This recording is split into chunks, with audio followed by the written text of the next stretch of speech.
Is it ever possible to have a healthy relationship with a narcissist? What do you think? I say no, and so does pretty much everyone else I've ever talked to about this topic, anyone who knows anything about narcissists.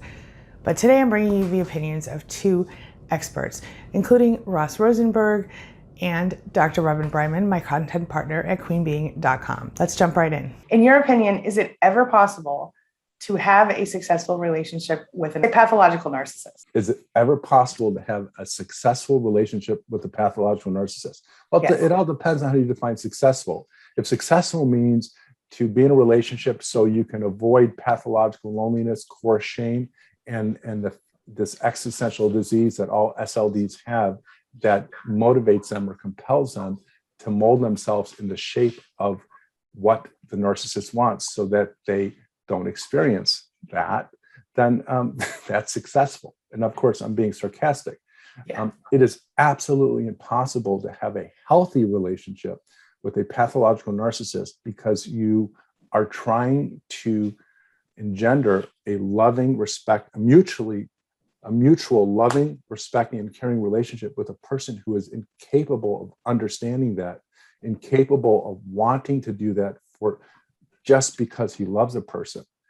And not only are you expecting that, but you keep believing that one day it'll happen when it doesn't. There is no healthy relationship that can happen with a pathological narcissist because we define a healthy relationship simply as the mutual distribution of love, respect, and caring. Is it possible to have a healthy relationship with a narcissist? I would say no, it's not possible. I would take out the word healthy. And then the question becomes, is it possible to have a relationship with a narcissist? The answer is yes, absolutely, but it depends on the situation. There's so many different types of relationships. So you have a mother-child, a father-child, a coworker, a boss, a friend, or an intimate partner relationship. So let's just take intimate partner relationships. And I see this often where let's say male is the narcissist and the female is either a codependent or is much more resilient in life and not so codependent. I created that term in my book, The Human Magnet Syndrome, to simply define codependency or self-love deficit disorder. It's a disorder in which there is a one-way distribution of love, respect, and caring. The codependent gives it all away with hopes of it being reciprocal or mutual. When it's not, they try to make it mutual. They can't. And here's the kicker. And they stay in a relationship. That is the only definition you need to identify someone as a codependent, because codependency is not just that explanation. There are personality types that go over that. You can be the active one that's trying to fix. You can be the passive one that stoically gives up and just lets them trample all over themselves and try to make themselves into a good person. You can be the anorexic who starves themselves from romance and sex so they can fool themselves to believe they have control.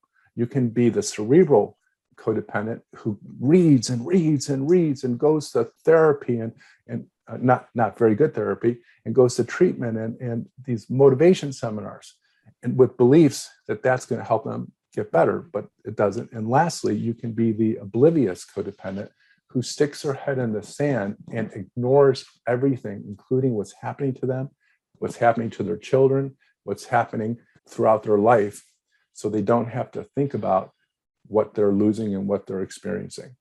So in total, it is completely impossible to have a healthy relationship with a narcissist if you're a codependent, because remember, the magnet brings them together, two broken people, and that magnetic pull is based upon the codependent giving up everything that they want for themselves so they can take care of another person.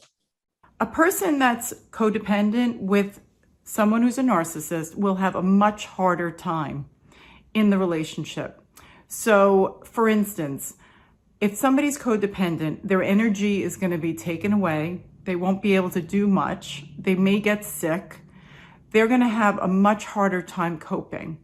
I see relationships where someone is married, let's say, to a narcissist, and they're able to function and have a life. Is it healthy? Absolutely not. But they keep separate. They may live in a separate, I've seen countries, the husband may go back to another country, but they still stay married. They may live in separate rooms in the house. But usually, if somebody is pretty resilient, they have their own friends, they have relationships with a family, and they just look at their spouse as, oh, they're such a pain to be around. But they're able to live with them and cope.